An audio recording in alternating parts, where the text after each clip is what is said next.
Do you know what's a bad idea? White wallpapers, $me, $it manager, $marketing manager, $design firm working in a two-man IT debt for a $7 billion company. Marketing manager outsourced all the heavy lifting to a design firm. They didn't really do much but take credit. IT manager believed in insourcing, and that's what we, IT, did. They just did not get along due to philosophical differences. Marketing told me what they needed to ask design firm to make a wallpaper. I advised resolution, file format, etc. It was made clear to me by IT manager my role was to do as little as possible, had bigger fish to fry than a wallpaper. So marketing sent me the image. I told them to put it in a Jira job and I'd deploy it next time I did server patching on a weekend, as I could force restart workstations on a weekend. I was told all devices must have the wallpaper at the same time for consistency. The fateful weekend came around. I opened my Jira queue and got to work.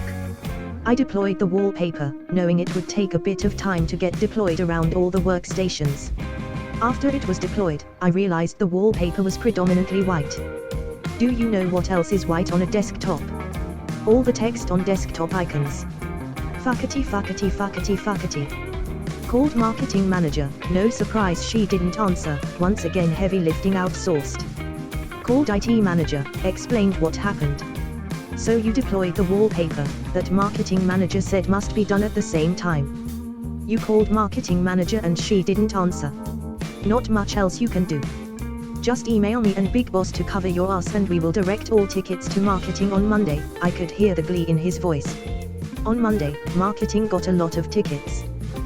My computer only runs on BIOS. Disclaimer, I do not do professional tech support, I'm just that friend everyone goes to for tech support. So a friend of mine, who shall henceforth be referred to as F, told me his computer wasn't working.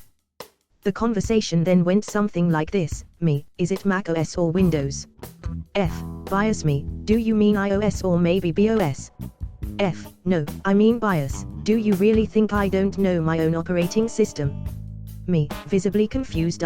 BIOS isn't an operating system I think you would want to use 24/7. F, well it's better than Windows. That's why I made sure to switch to BIOS when I got my computer. At this point I was wondering just how big of an idiot I was dealing with and decided to just have him show me his computer. He turns it on and to my surprise, it actually boots up in BIOS. But according to him, this was the problem. I choose to enter normal startup, it boots up Windows, and he is amazed that I figured it out so quickly. I wanted to sit him down and explain what BIOS actually was and that his computer ran on Windows, but I've learned not to argue with stupid, especially when stupid pays you $10 to choose enter normal startup. TLDR, person insisted their computer didn't have Windows, was wrong, and knows nothing about BIOS. Edit, laptops run on Mac OS, not iOS, my bad. That time I fixed an aircraft with just one finger. A completely unhelpful TLDR is at the bottom. My form of tech support is aircraft maintenance, working on fixed-wing aeroplanes and helicopters with a value ranging from mid-5 figures to mid-8 figures. They usually can be divided into airborne aluminium pit ponies or their owner's pride and joy. Even a business jet worth more than $10 million can be treated as a workhorse, while a 45-year-old $40,000 bug smasher may be pampered by its owner. In my last post to TFTS, I recounted fixing an aircraft with just one hand. https://www.reddit.com/r/tales-from-tech-support/comments/J0lies8/that-imizing-lahanded-lifakidane aircraft/right parenthesis. Analysis of the upvote percentage accrued by that post, combined with a perusal of the comments, has led me to take the perhaps accurate, perhaps justifiable but inaccurate, perhaps preposterous, who am I to say which it is, I am not necessarily qualified, position that some readers took umbrage at my verbosity, with several opining that I could have described the events of that brief vignette somewhat more tersely than I actually did. Rest assured, dear readers, that your correspondent, and also these stories' protagonist, at least in most cases, for one of the most liked, for want of a better expression, posts I have submitted was my recounting of the tale, told to me by a Frenchman who spent a week in flyover USA. https://www.reddit.com/r/tales-from-tech-support/comments/f430vk/you traveled from a repeated out no/ and which, I want to make clear, was not in Idaho.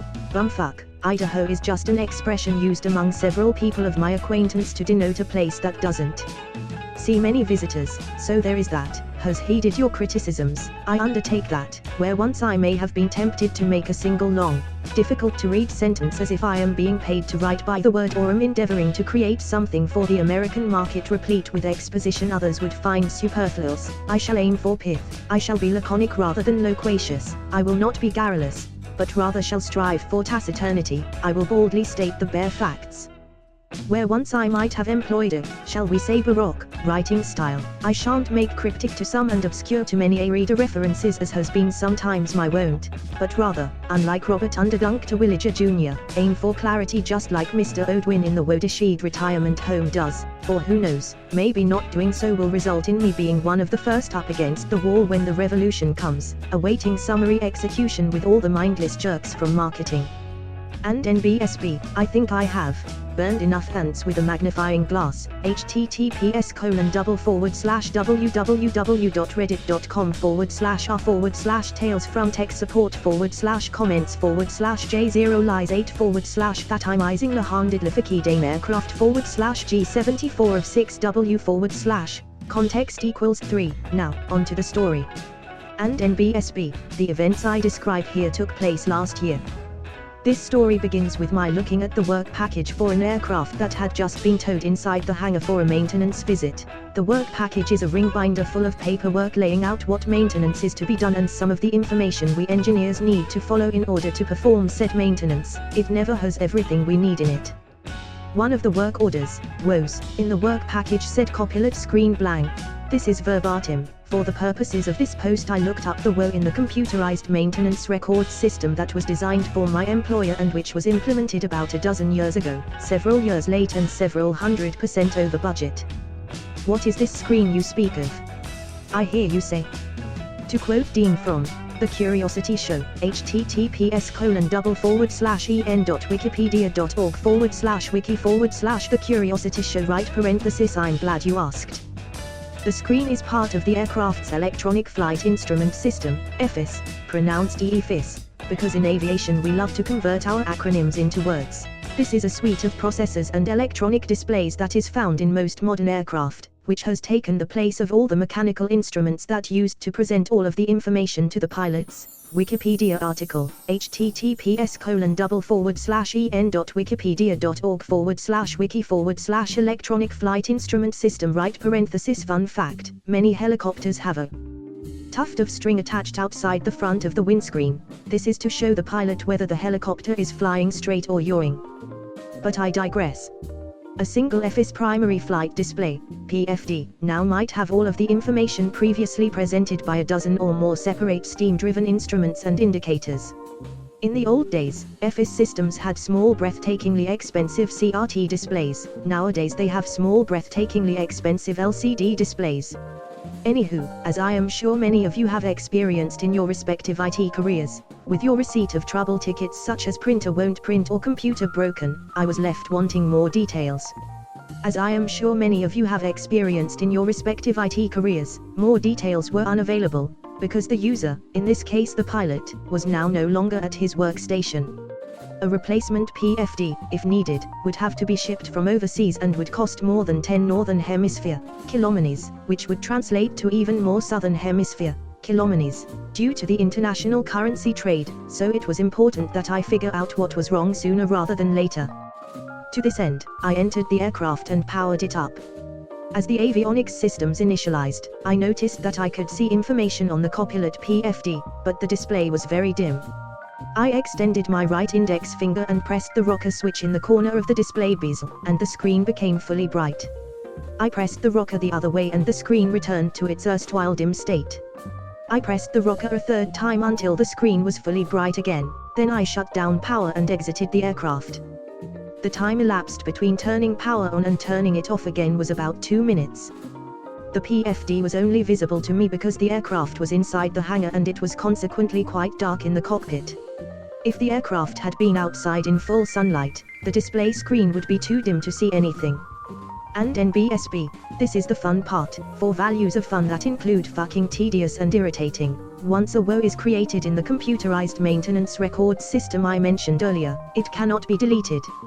In addition, by regulation, all aircraft maintenance has to be done in accordance with a documented and approved procedure. How to adjust the brightness of an FSPFD was one of the pieces of required information that was not provided in the work package. We have a guy who is paid less than an aircraft maintenance engineer, whose job it is to create the work packages.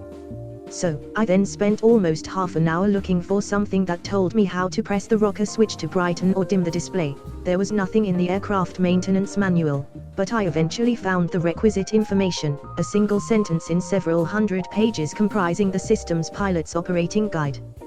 With more time to write up in the woe the story of what I had done, adjusted display brightness and system operation checked, found to be correct in accordance with FS system marketing name, pilot's operating guide section, blah, added on. I ended up booking 36 minutes in the customer billing system. While checking the computerized system to refresh my memory for this post, I discovered that colleague who had nothing to do with pressing the switch had booked half an hour to the woe as well, which meant that the customer was billed 1.1 hours for me to press a button. If all of this wasn't done on a business jet that cost the owner several $1 million, I might be concerned about the overcharging. That's not really my problem in the end. It's my job to push buttons and use ink to make marks on rectangular pieces of dried wood pulp while ignoring Zanaiwap making noise outside. TLDR, these go up to 11 edit, formatting.